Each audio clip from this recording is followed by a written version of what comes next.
நம்ம இப்போ மீன் குழம்பு வைக்க போகிறோம். பாருங்கள், எண்ணெய் ஊற்றி கடுகு போட்டாச்சு, கொஞ்சம் வெந்தயம், அதில் கொஞ்சம் பெருங்காயம் போடுங்க, நல்லா வாசனையாக இருக்கும். பிடிக்காதவங்க போடாதீங்க. அப்புறம் வெங்காயம், பூண்டு, கொத்தமல்லி, கருவேப்பிலை எல்லாத்தையும் போடுங்க.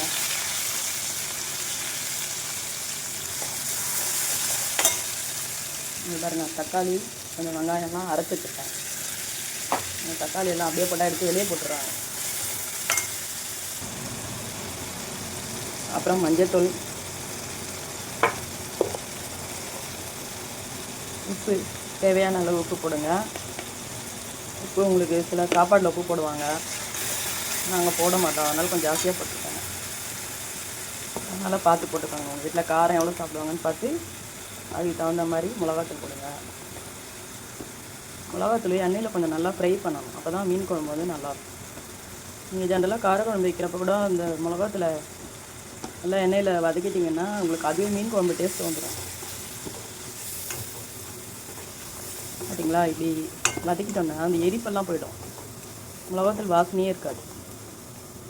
அதுக்கு தான் எங்கள் வீட்டில் மீன் நிறைய சாப்பிட மாட்டாங்க, அதெல்லாம் குழம்பு தான் சாப்பிடுவாங்க. அதுக்கு தான் நிறைய குழம்பு வைக்கிறது. உங்களுக்கு எவ்வளோ தேவையோ அவ்வளோ குழம்பு வச்சுக்கோங்க.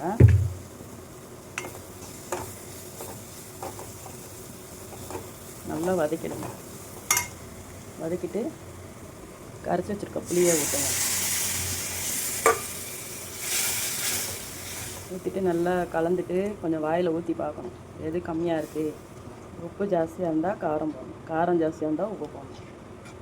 புளி கம்மியாக இருந்தாலும் நல்லா இருக்காது, எல்லாமே திட்டமாக இருக்கும். குழம்பு பார்த்திங்களா எப்படி கொதிக்குது. மீன் குழம்பு பிடிக்காதவங்க இதில் கொஞ்சோண்டு காரக்குழம்பு எடுத்துக்கோங்க.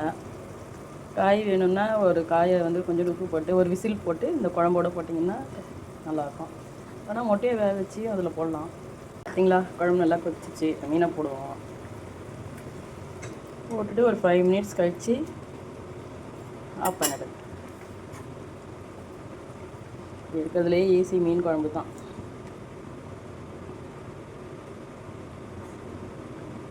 பார்த்தீங்களா, 5 நிமிஷம் கழிச்சு இப்படி வந்துடுச்சு பாருங்கள். வாங்க, சூடாக சாப்பிட்லாம்.